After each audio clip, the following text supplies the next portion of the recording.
Hi all follow Yolo மக்களே and Bigg Boss ரசிகர்களே, follow Yolo subscribe பண்ணிட்டு இருக்க நல்லுள்ளங்களே. ஓகே, நம்மளோட திவி காம்பினேஷன் வந்து ஃபயர் பேக்கேஜா இருக்குது.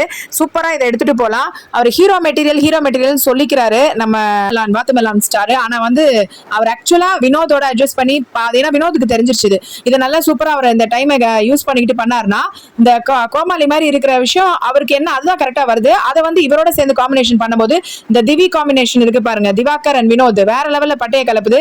நேத்து கூட பாத்தீங்கன்னா எபிசோட்ல ரயில் பூச்சி அப்படின்னு இவர் சொன்னதை கூட அவர் அழகா அது மேல ஏறி உட்காந்து வீட்டுக்கு போயிடுனாரு. பக்கத்துல அமித்கெல்லாம் சிரிப்பு தாங்க முடியல.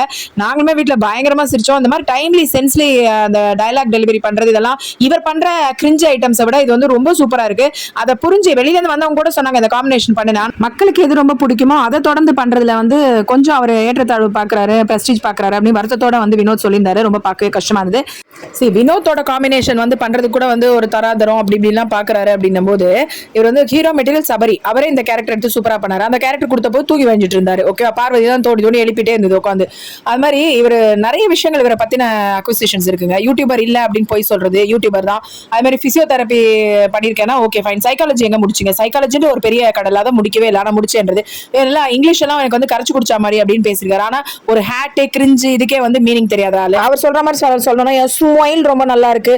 லேடிஸ் எல்லாம் வீடியோ கால் பண்ணி என்கிட்ட பேசுவாங்க, என்ன அவ்வளவு பிரைஸ் பண்ணுவாங்க. மத்த ஹீரோவோட நான் சூப்பர் அப்படின்றதெல்லாம் ஒரு தற்பெருமை பைத்தியத்தோடவே டிராவல் பண்றாங்க எல்லாரும் பிக் பாஸ்ல. பிக் பாஸ் சொன்னா நான் எதை வேணாலும் கேட்பேன் அப்படின்னு ஏகப்பட்ட கிரிஞ்சான விஷயங்களை பண்ணிட்டு சும்மாவே சோசியல் மீடியால வந்து இந்த ஜாதி மாதிரி பேசுறது, வாய் கொழுப்புனால நிறைய மாற்றுறது, பெரிய ஹீரோஸை விட நான் வந்து சூப்பர் அப்படின்றது, இந்த மாதிரி நிறைய டப்பா செல்ஃப் டப்பா. ஓகே, தற்பெருமை தற்குறின்வாங்களா, அது மத்தவங்களுக்கு சாப்பாடு எவ்வளவு வைக்கிறாங்கன்னு பார்த்துட்டு தான் தான் சாப்பிடுவாரு. அதே மாதிரி தனிச்சே இருக்க முடியாது. லேடிஸ் வீக்னஸ் எப்ப பார்த்தாலும் லேடிஸ், அதுவும் தங்கச்சின்னு சொல்லிட்டு இந்த பொண்ணு நிறைய சொத்து இருக்கு கல்யாணம் பண்ணிக்கிறேன், எந்த பொது பொண்ணு வந்தாலும் அந்த பொண்ணு கிட்ட போய் எதையாவது வந்து நோண்டிட்டு இருக்கிறது. இந்த மாதிரி நிறைய விஷயங்கள் நம்ம ஊருக்காரங்க அப்படின்ற ஃபேவரிசம் பண்றது, அது தவிர வந்து எக்ஸ்ட்ரீம் டேலண்ட் எனக்கு இருக்குன்னு சொல்றது, இது எல்லாமே பைத்தியக்காரத்தனம் தான். அதே மாதிரி ஒரு டாக் ஷோல வந்து நீங்க எல்லா டேலண்டும் உங்களுக்கு இருக்குன்னு நினைச்சிட்டீங்கன்னா உங்களுக்கு இல்லைங்க, அதெல்லாம் நீங்க வந்து பைத்தியக்காரத்தனம் அப்படின்னு சொல்லி ஒரு பெரிய பிக் பாஸ் வின்னரே சொல்லியிருந்தாரு. அதுவுமே உண்மைதான். அதே மாதிரி மஞ்சன் தீபக் சொன்ன என்பிடி செக் பண்ணிக்கோங்க, நார்சிஸ்டிக் பர்சனாலிட்டி டிசார்டர், அது ஒரு மனநிலைமை வந்து சரியில்லாத ஒரு விஷயம் செக் பண்றதும் உண்மைதான். ஸோ இது எல்லாமே இவரை பத்தினது உண்மைதான். இந்த என்பிடி அப்படின்ற விஷயம் யாருக்கு அஃபெக்ட் ஆயிருக்கோ அவங்களுக்கு என்னென்னலாம் சிம்டம் இருக்குமோ அது அத்தனையும் அச்சு பெறலாம இவருக்கு இருக்கு. ஸோ போய் அதை இவர் ட்ரீட் பண்ணிக்கணும். அப்புறம் இவர் மற்றவங்களுக்கு ட்ரீட் பண்ணணும். மற்றவங்க வந்து போய் சொல்றாங்க அது சொல்றாங்க, மற்றவங்களோட அதாவது ஒன்னு சார்ந்து வாழ்வாங்கல்ல, எடுப்பார் கைப்பிள்ளைன்னு, அந்த மாதிரியே நிறைய விஷயத்துல இவர் வந்து ஃபேவரிசம் பண்றது எல்லாமே பண்றாரு. ஆனா மற்றவங்களை சொல்றாருங்க.